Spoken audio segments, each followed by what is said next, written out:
Tiago, capítulo 4, a partir do versículo 1.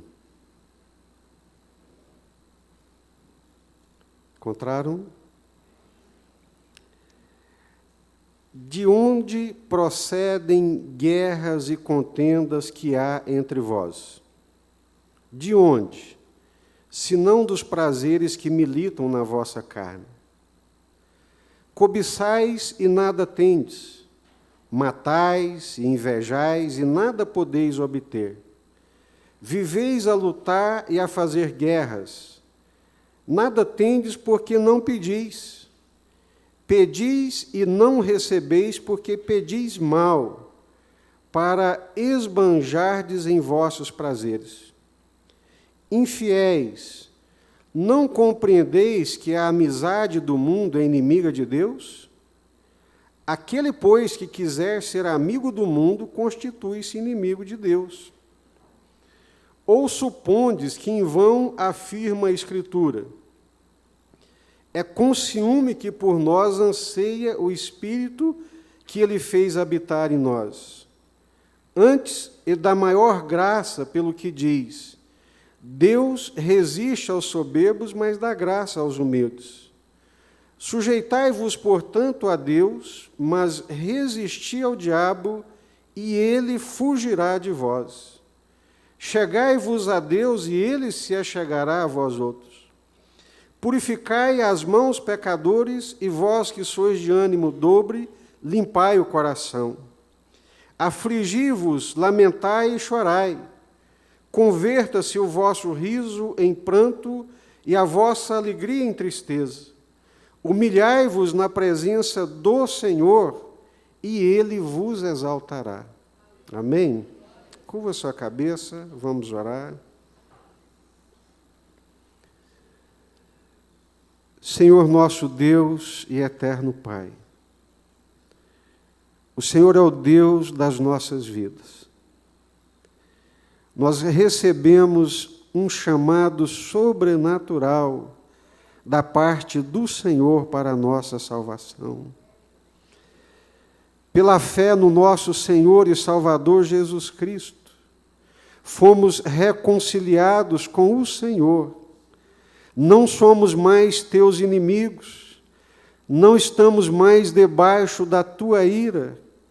Muito pelo contrário, hoje estamos debaixo da amizade, da bondade, da misericórdia, do favor e do amor do Senhor. Somos aceitos na tua presença por causa do sacrifício de Jesus Cristo. Se não bastasse, tendo feito tudo isso por nós, o Senhor ainda nos deu o teu Santo Espírito, esse Espírito que habita no nosso coração, esse Espírito que é a presença divina, a presença de Deus nas nossas vidas. Esse Espírito que nos fortalece e nos leva a viver de acordo com a tua vontade. O Espírito que nos conduz à vida, conduz em direção à vontade do Senhor.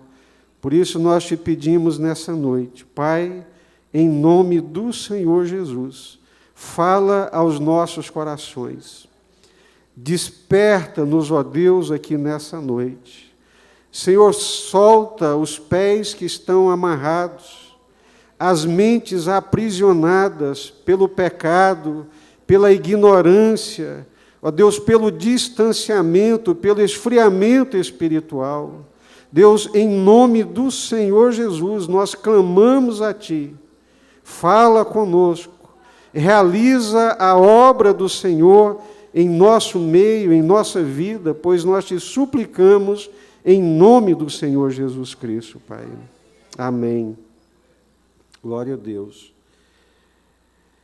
De onde é que procedem as guerras, as contendas, as insatisfações, as inquietações, as perturbações, as ansiedades que sobrevêm e que há entre vós.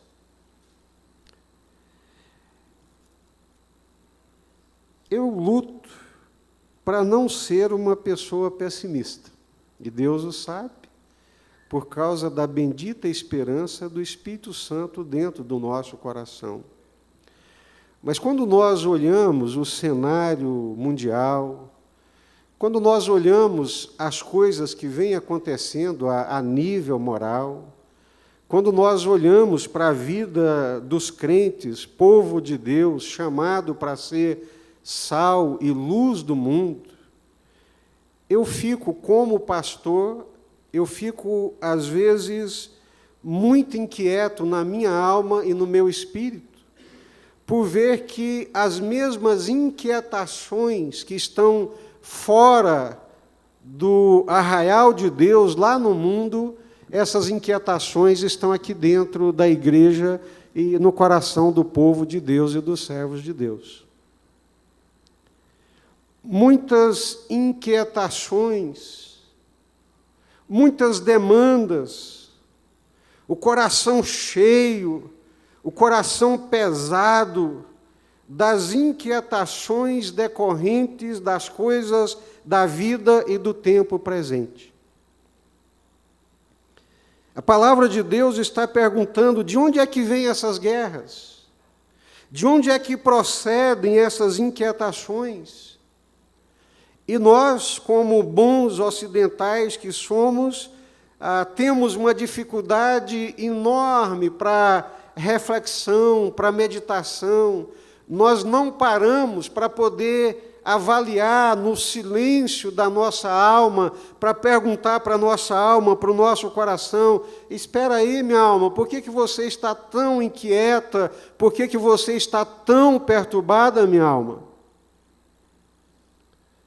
Aí nós vamos ver aqui que a palavra de Deus, ela nos responde. As nossas inquietações decorrem da nossa carne, da nossa carnalidade, do nosso apego ao mundo e às coisas do mundo, e também dos embates com Satanás. A palavra de Deus nunca nos iludiu. Talvez não saibamos por ignorância, mas quando nós fomos chamados pelo Senhor, arregimentados por Deus para sermos o seu rebanho, para sermos o seu povo sobre a face da terra, para ser o novo Israel de Deus, o povo de Deus, separado por Deus, chamado por Deus, cuidado por Deus, guardado por Deus, a palavra de Deus e o próprio Deus e o Senhor Jesus nunca nos enganou que nós estaríamos constantemente diante de um combate.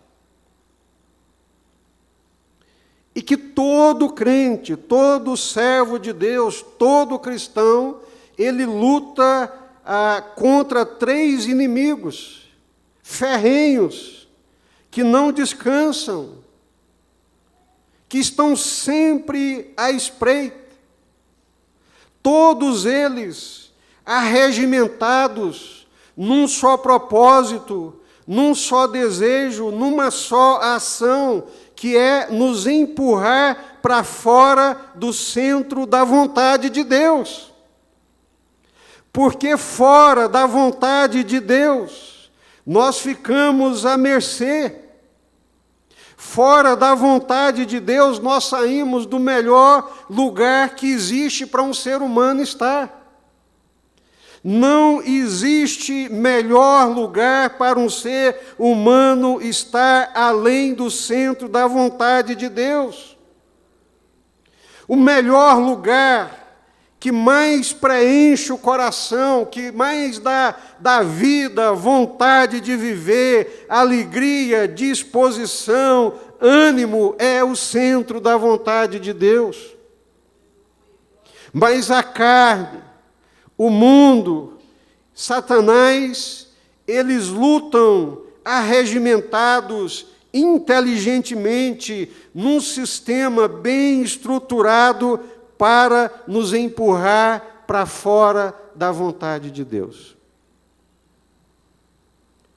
O alvo desses três adversários, a nossa carne, o nosso coração, o mundo e Satanás, o alvo e o objetivo deles sempre será o mesmo: nos tirar para fora da vontade de Deus. Eu me lembro, ao ler, e já citei aqui inúmeras vezes, ao ler a história de Simonton, aquele jovem americano brilhante, filho mais novo de uma família de mais de 10 irmãos, uma família muito próspera e rica nos Estados Unidos, crentes, tementes a Deus, já numa universidade muito famosa nos Estados Unidos, sendo preparado para seguir a carreira política do pai no Congresso americano, quando o Espírito Santo começa a lhe inquietar para que ele olhasse a obra de Deus e o ministério de Deus. E ele obedece à voz do Espírito Santo, vai para os seus estudos se preparar para servir o Senhor, e quando lá chega, ele começa a ouvir algumas mensagens sobre a obra missionária. E, mais uma vez, o Espírito Santo alcança-lhe o coração e ele diz para a família: eu vou ser missionário. Eu vou servir a Deus e levar o Evangelho a outros lugares que não conhecem o nome do Senhor Jesus. E sabe para onde que Deus colocou no coração para ele ir? Para o Brasil, no ano de 1859, quando as pessoas aqui morriam de febre amarela, de tifo e de uma série de outras mazelas.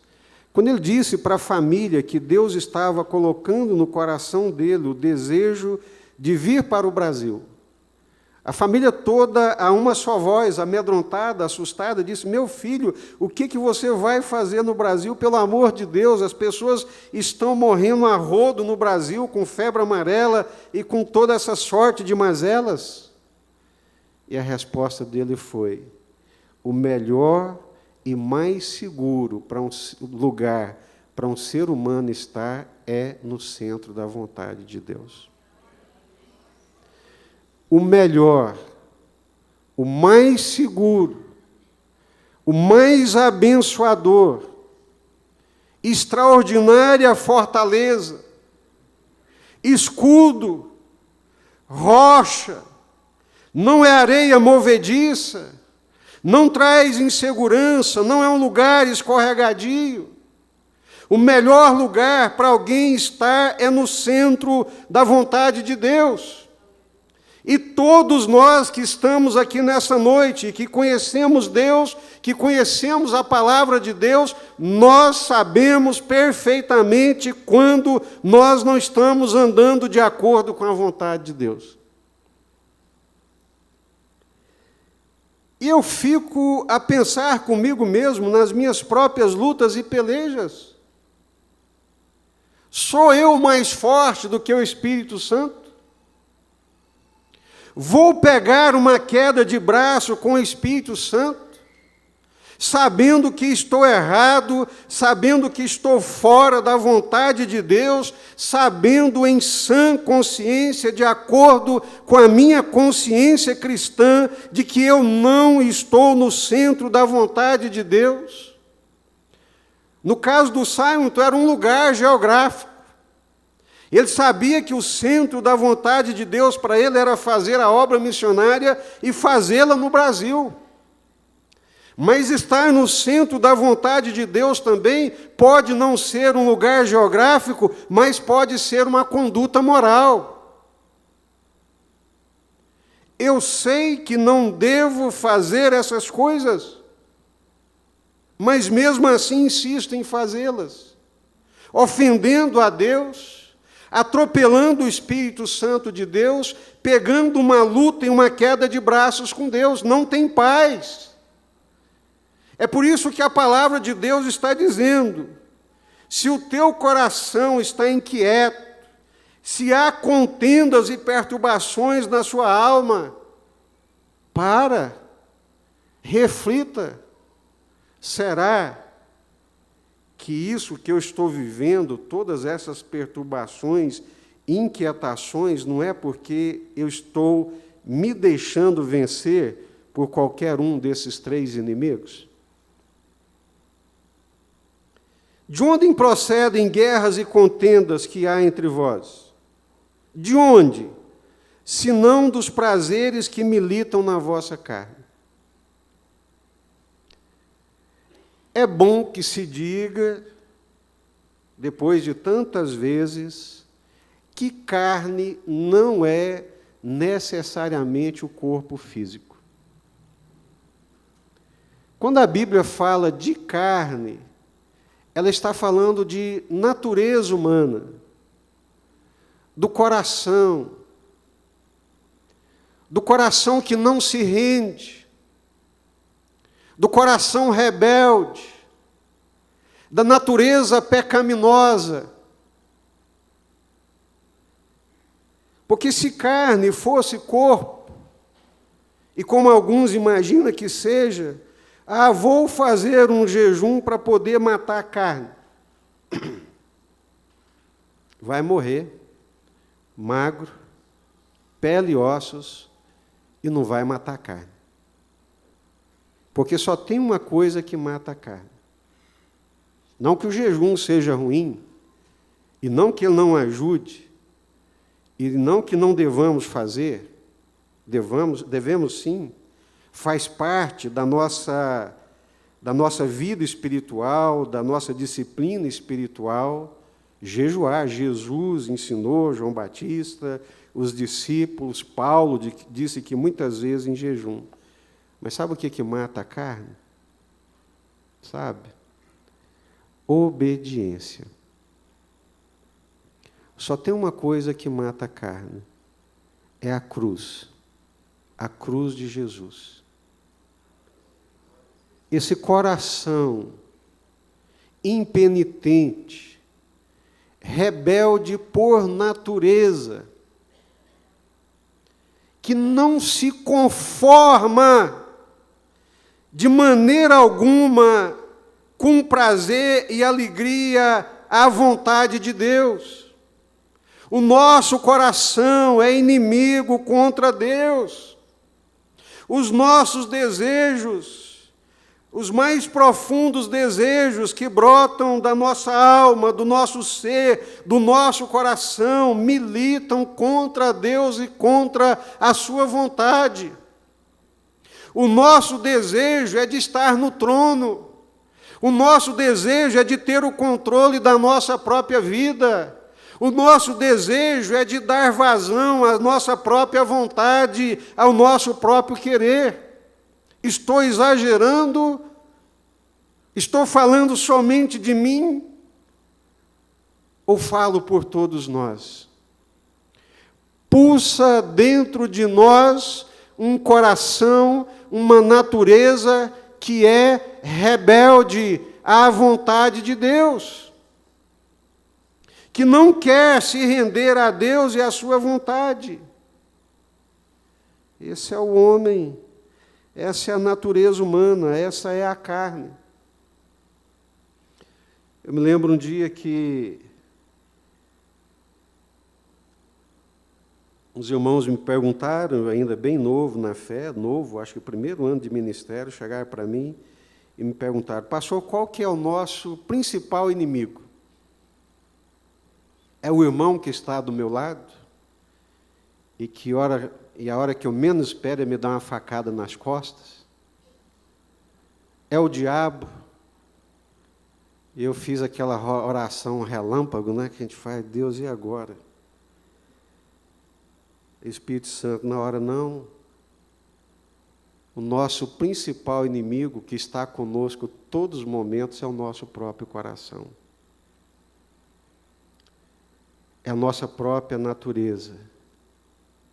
São os desejos que nós acalentamos dentro do nosso coração com os quais nós somos condescendentes e não afugentamos, não rejeitamos, não banimos, porque nos são caros, gostosos, é bom flertar, abraçar com eles. Isso é a carne, os desejos da carne, os prazeres da carne. Quais são os prazeres da carne? Quais são os prazeres? A carne milita a favor de quê? O que a carne quer? Honra, fama, reconhecimento, bajulação.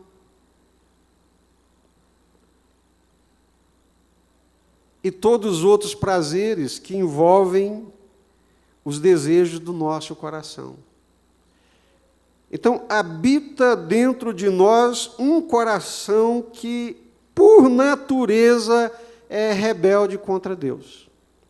Quando eu digo por natureza, vocês entendem o que é que eu estou dizendo? Eu não me lembro se foi o pastor Vandir, eu acho que foi o outro pastor que estava contando aqui a história do escorpião com o sapo.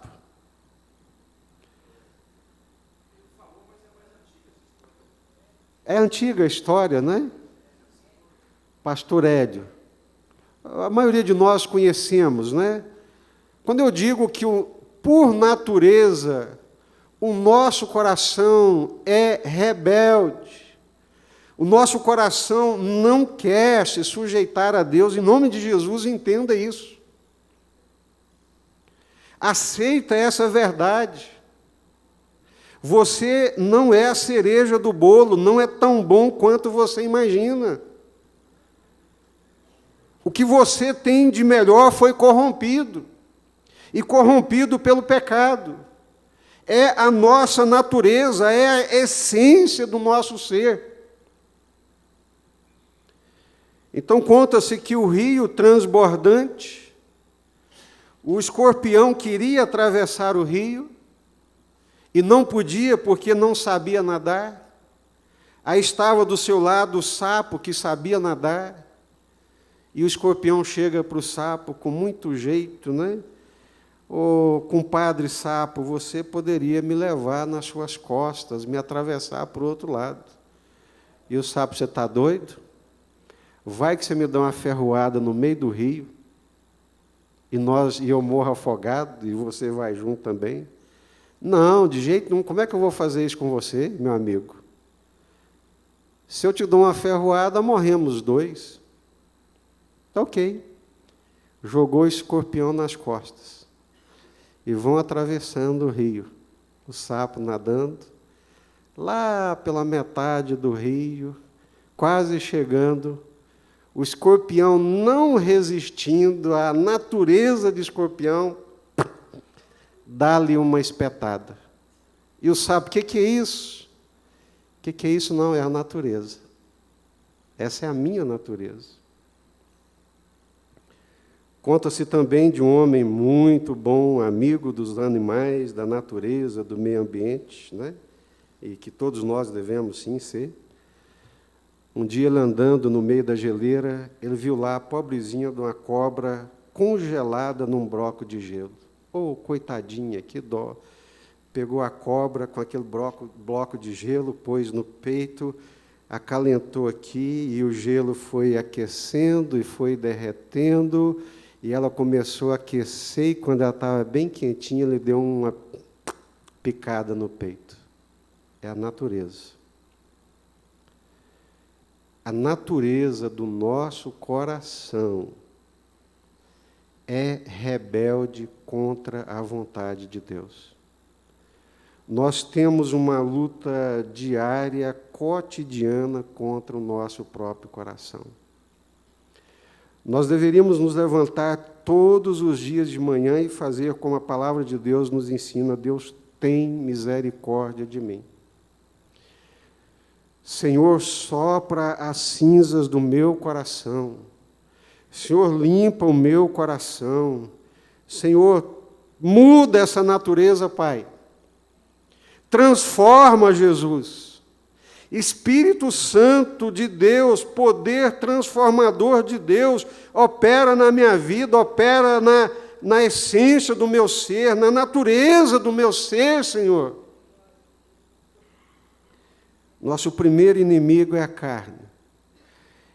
Esse coração, essa natureza que é seduzida pelos prazeres.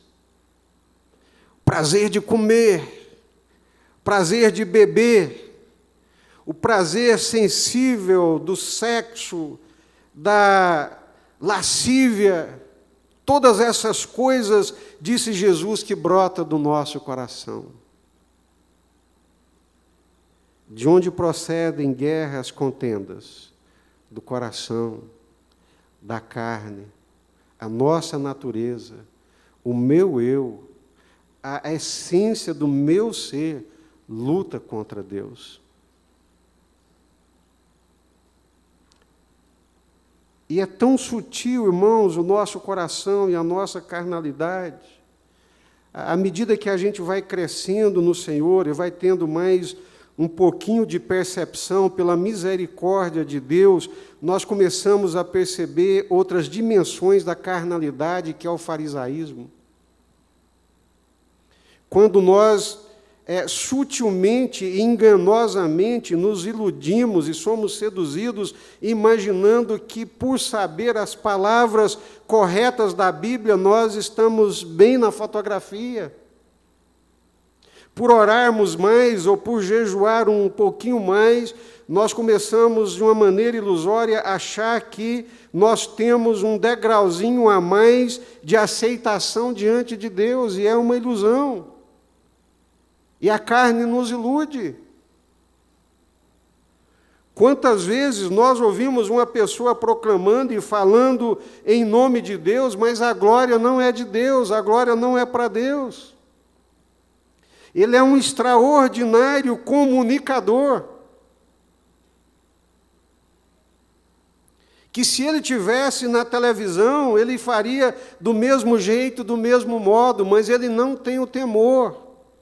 Ele faz aquilo por ele e para ele. Então são as sutilezas da carne e do coração humano. A ânsia de reconhecimento, a ânsia de fama, de aplausos, é carne.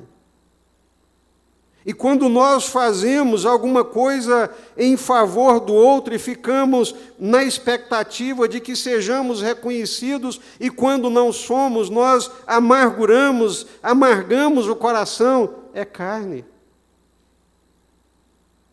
Não me esqueço aqui do pastor Ronaldo Lidório contando a história da irmã que todos os anos fazia o bolo no aniversário da igreja. Vocês se lembram dessa história? Todos os anos ela fazia o melhor, o mais bonito bolo para o aniversário da igreja. E o coitado do pastor resolveu um dia, numa infelicidade, agradecer os irmãos que tinham trabalhado para o aniversário da igreja. Quero agradecer o grupo de louvor, quero agradecer o irmão fulano, o irmão Beltrano, o irmão Ciclano, e não agradeceu a irmã do bolo. E a irmã do bolo murmurou, e outros ouviram ao redor dela: quero ver se o ano que vem tem bolo para o aniversário. Né? Ela não fazia para Deus. Ela não fazia para a glória de Deus. Ela fazia para ela mesma, para obter o reconhecimento. É carne. E isso ofende a Deus. A carne ofende a Deus. A carne é inimiga de Deus. A carne é uma ofensa a Deus.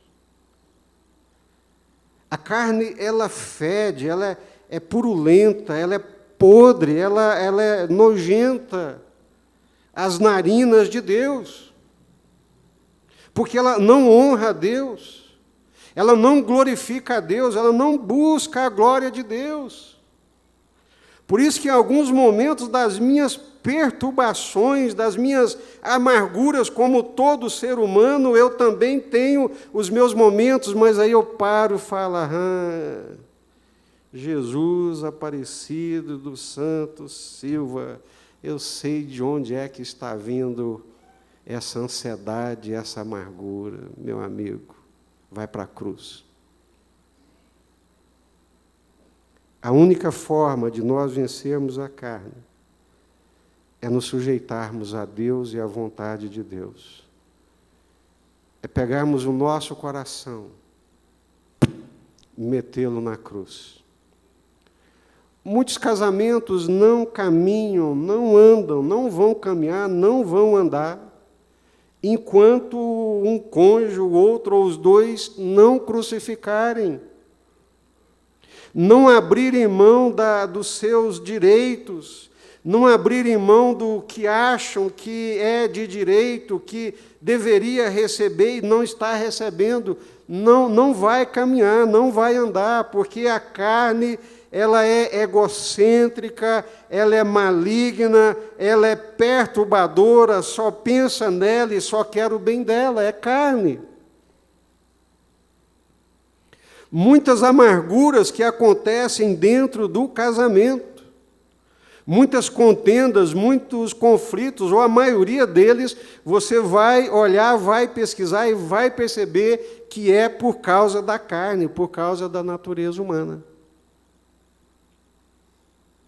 Falta a humildade de Jesus, falta a graça de Jesus, falta estar no centro da vontade de Deus. C.S. Lewis, ele diz que se a gente chegasse para Deus e perguntasse: Senhor, o que o Senhor quer de mim? Já fez essa pergunta para Deus? Já? E sabe o que ele diz que seria a resposta de Deus? A resposta de Deus seria sim: eu quero matá-lo. Porque se eu não matá-lo, se você não morrer, você não vai viver a vida de ressurreto, não vai viver a vida de nascido de novo, não vai viver a vida de Jesus.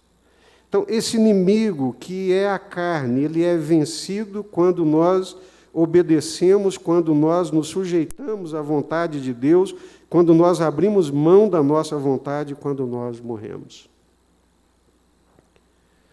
Mas tem um outro inimigo que produz cortina de fumaça, que faz o falso ouro reluzir, que nos ilude, que nos engana, que é o mundo. O mundo é um mundo de ilusões.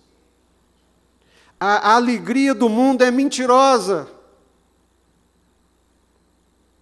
O amor que o mundo apresenta nos filmes, nas novelas, na literatura é mentira, é engano, é falsidade, é ilusão. E tem muito crente iludido, enganado com essa falsidade. Não tem um filme que seja, dos muitos que vejo, que não associe amor à relação sexual. Não tem um desses filmes que a gente assiste, a literatura que a gente lê, o teatro, qualquer manifestação da arte, que não associe a vitória, o estar bem, ao sucesso profissional. É mentira. O mundo é um fabricante de mentira, de ilusões, de enganos. É mentira, é ilusão, é engano, é falsidade, é transitório, é passageiro. Essa alegria que o mundo oferece é uma alegria falsa e mentirosa. Infiéis, não compreendeis que a amizade do mundo é inimiga de Deus? Aquele, pois, que quiser ser amigo do mundo, faz-se inimigo de Deus. A última coisa que um ser humano deveria querer para a sua existência é ser inimigo de Deus. Às vezes o crente está aí perturbado, angustiado, ansioso, aquela vida ruim, difícil. Por quê? Porque os valores deles são os valores do mundo. Ele é afeiçoado ao mundo. A medida da vida dele não é o Senhor, não é a presença do Senhor, não é a graça de Deus, porque Jesus disse, quem quiser vir após mim, o que vai acontecer? Tem que negar-se a si mesmo. E tem algumas coisas, irmãos, que eu não consigo entender. Não sou bom de matemática, mas a equação não fecha. Aquele que crê em mim, como diz as Escrituras, o que vai acontecer? Aquele que crê em mim, como diz as Escrituras, o que vai acontecer? Vamos, irmãos. Do seu interior, rios de águas vivas brotarão do seu interior. O que Jesus está dizendo de uma forma real, totalizante e verdadeira é: se alguém crê em mim de todo o seu coração, se alguém colocar a sua vida nas minhas mãos, se entregar a mim, se render a mim, viver comigo, por mim, para mim, ele vai experimentar uma vida de alegria, uma vida abundante no Espírito Santo de Deus. Porque rios de águas vivas brotarão do seu interior. Vinde a mim, todos vós que estáis cansados e sobrecarregados, e eu vos aliviarei. Mas os crentes estão mais cansados do que as pessoas do mundo, os crentes estão mais entristecidos, mais abatidos, mais para baixo, mais sofridos. Por quê, irmãos? Por causa do mundo. Está olhando a vida, não na perspectiva de Deus, não na perspectiva do Espírito Santo, não na perspectiva de Jesus, mas na perspectiva do mundo. Aí arrebenta qualquer um. De onde é que vêm as tristezas? De onde é que vêm essas guerras? De onde é que vêm essas perturbações? De onde é que vêm essas invejas? De onde é que vêm esses ciúmes? De onde é que vêm essas brigas? Da carne e do mundo. Qualquer um que desenvolver um relacionamento íntimo, de amizade, íntimo, de amizade, prazeroso com o mundo, ele se transforma num inimigo de Deus. Está escrito. Eu fico pensando em Israel. Israel, enquanto andava debaixo do agrado do Senhor, enquanto era agradável a Deus, mesmo com aqueles piripacos, aquelas meninices, aquelas infantilidades, a nuvem de Deus estava ali em cima deles, a coluna de fogo, o maná caindo dos céus, a presença de Deus, até que um dia Deus chegou para eles e disse: olha, basta, o meu agrado não foi suficiente, agora vocês vão experimentar o meu desagrado. Essa geração todinha vai perecer no deserto. E vão experimentar o que é o desagrado do Senhor. Eu não vou ser exagerado, nem hipócrita, mas entendendo isso, irmãos, quase todos os dias eu falo: Deus, por favor, Senhor, eu quero ser agradável ao Senhor.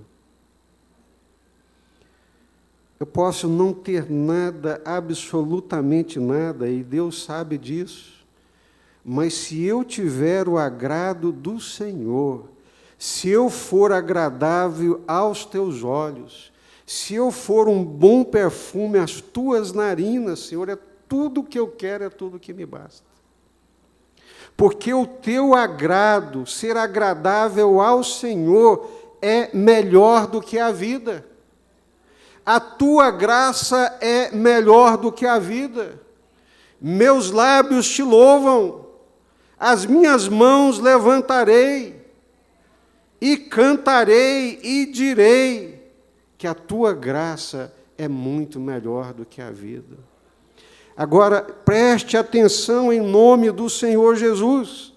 Não dá para ter o agrado de Deus e ser afeiçoado, apegado ao mundo. Não dá, não é amigo de Deus, é inimigo de Deus. Aquele crente que vive com um pé lá no mundo e outro aqui dentro da igreja, o crente Raimundo, né? Um pé na igreja, um pé no mundo, ele é desagradável a Deus. Aquele que dá uma bicada lá no mundo e dá uma bicada aqui na igreja, que participa dos prazeres do mundo e dos prazeres das coisas de Deus, que come na mesa do diabo e vem para comer na mesa de Deus, ele é inimigo de Deus, ele é desagradável a Deus.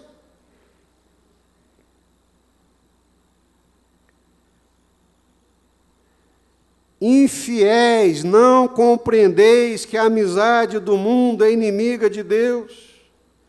O mundo é um fabricante de mentiras. O mundo é um fabricante de ilusões. O mundo é um fabricante de falsidades que nos ilude, que nos vende uma falsa alegria e nós facilmente somos iludidos e nos esquecemos que a verdadeira alegria é a amizade de Deus, é estar no centro da vontade de Deus, é ter borbulhando dentro do coração o Espírito Santo de Deus. A carne, o mundo e, por fim, o diabo. Sujeitai-vos, portanto, a Deus, mas resisti ao diabo e ele fugirá de vós. Meus irmãos, a palavra diabo, Satanás, quer dizer adversário. Conversando essa semana, né, com alguns pastores, amigos,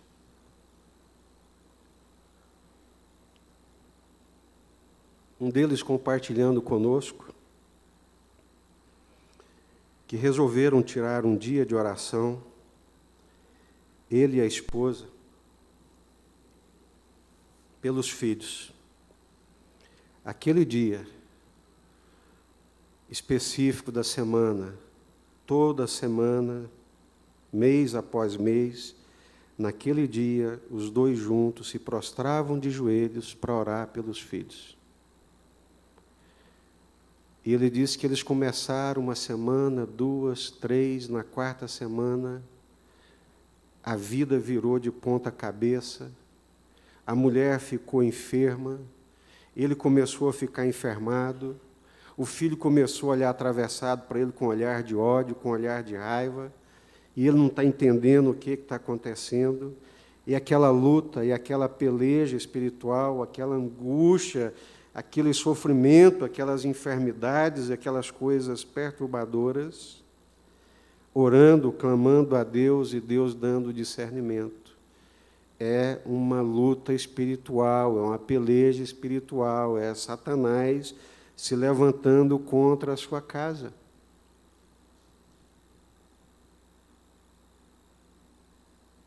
E sexta-feira ele compartilhou comigo e eu fiquei muito feliz. Antes de sexta, né, para lhes dizer, ele disse que um dia de manhã, nessa luta espiritual, a mulher acordou e disse: olha, essa noite eu sonhei e vi um demônio que pulava em cima de você, e saía de você e pulava em cima de mim, e saía de cima de mim, pulava em cima do nosso filho, e depois pulava em cima da nossa filha. Ele falou: Jesus, misericórdia, Senhor. Aí na sexta-feira ele me contando, alegre, semblante reluzente, sem aquele peso de abatimento. Essa noite, a mesma esposa, a minha esposa sonhou e viu num sonho, numa visão de Deus, que centenas, milhares de demônios vinham contra nós. E a gente angustiado, naquele medo, apavorados. De repente brota no alto dos céus uma águia brilhante e reluzente, ela vem e nos abraça, a nossa família, e aqueles demônios são debelados. Eu acordei liberto, livre, alegre, minha mulher também. Então, meus irmãos, a batalha espiritual, as trevas, Satanás é uma realidade. Essa dimensão supranatural do mundo espiritual, isso é uma realidade. Eu queria dizer para você, não fique aí tranquilão, de braços cruzados. Não, meu amigo, é uma batalha. É uma peleja, é uma luta ferrenha, né? Não quero desanimá-lo, nem colocar para você aquilo que a palavra de Deus não diz, mas é uma luta cotidiana. É uma luta com o coração. É uma luta com o mundo. Porque o coração, a minha natureza, eu deito, levanto, ando, penso, está junto comigo. O mundo, eu vivo cercado dele, com as suas fabricações. E Satanás, o adversário, o príncipe deste mundo, está aí, atacando, enviando os seus demônios para nos machucar, para nos afastar de Deus, da vontade de Deus. Eu estava lendo essa semana o livro de Jó, e Satanás chegou para Deus, e naquele diálogo com Deus, falou para Deus: "Ô Senhor, bota o Jó na minha mão, que eu vou mostrar para o Senhor que o Jó não é nada daquilo que ele aparenta." Como é que não é um crente bom? O cara tem 10.000 ovelhas, 7.000 não sei o quê, lá, camelos, jumentos. O cara é o homem mais rico do Oriente. O Senhor encheu o homem de bens, o homem está bem, está podre de rico, 10 filhos. Agora, se tocar nos bens dele, você vai ver se ele é tudo isso que se imagina. Aí eu fui lendo o livro de Jó e fui percebendo na leitura aquilo que Jesus disse em João capítulo 10, versículo 10. O ladrão vem para roubar, o que mais? Matar e destruir. Eu fiquei besta com o que o diabo fez na vida do Jó. Roubou todos os seus bens, matou os seus filhos e meteu-lhe enfermidade. Ele não brinca de ser diabo. E ele trabalha perfeitamente bem. Ele é profissional na arte de roubar, na arte de matar e na arte de destruir. Jesus um dia chegou para Pedro tinha falado umas bravatas lá e etc e tal, e Jesus falou assim: Pedro, abre os olhos, viu? Deixa eu te contar uma coisa. Satanás pediu você para dar uma cirandada. Assim como a gente ciranda o trigo ali na peneira, Satanás pediu você, Pedro, para te dar uma peneirada. Mas eu roguei por ti, para que a tua fé não desfalecesse. E você, quando você se converter, cuida dos seus irmãos. Eu fico imaginando se Jesus deixa Satanás colocar o Pedro na peneira. Misericórdia. É um adversário, irmãos. é um adversário terrível. A carne, o mundo, o diabo. E às vezes eu fico assim também impressionado com a nossa falta de percepção espiritual. Eu não gosto, não aprovo, não acho que é de Deus, não acho que é saudável. E digo isso com toda honestidade do meu coração, como crente, como servo de Deus, como pastor e como ministro do Evangelho. Aquele crente que vê diabo em tudo, que tudo é o inimigo, é inimigo para cá, é inimigo para lá, ele não tem o entendimento da palavra de Deus e não conhece Deus. Ele vive numa doutrina que Santo Agostinho combateu demais, que é o chamado maniqueísmo. É aquela música do Moraes Moreira, Deus e o diabo na terra. Não. O diabo é um inimigo atroz, é um inimigo feroz, nos odeia, mas ele é criatura de Deus. Ele é criação. Ele é infinitamente menor do que o nosso Deus. Além do mais, Jesus disse, todo o poder e toda a autoridade me foram dados nos céus e na terra. Quem tem todo o poder e toda a autoridade é o Senhor Jesus. Mas não podemos negar também que Satanás é uma realidade e que ele tem poder. Quando eu li o livro de Jó, eu falei, gente, ele não é de brincadeira. Ele é terrível. Levantou os sabeus que foram contra os bens de Jó e roubaram todos os bens de Jó. De repente faz acontecer ventanias e trovoadas e a casa cai em cima dos meninos. Assim como tem o crente exagerado que é inimigo para cá e para acolá e desagrada a Deus, tem o crente que vive indiferentemente às hostes tenebrosas das trevas. Traz para dentro de casa coisas demoníacas. Permite que Satanás entre dentro da casa dele e bagunça a família dele. Permite que Satanás entre nos negócios dele e bagunça tudo. Por falta de entendimento, por falta de percepção espiritual. Estava lendo semana passada o livro de Daniel e disse que Daniel começou a orar ao Senhor, colocando uma petição diante do Senhor. E passou um dia e a resposta não vinha, 2 dias, 3 dias, 4 dias, 21 dias depois.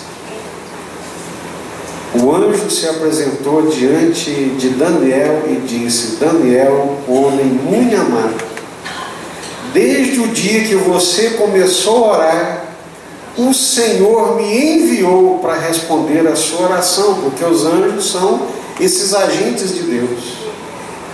Desde o dia que você começou a orar, o Senhor me enviou para trazer a resposta.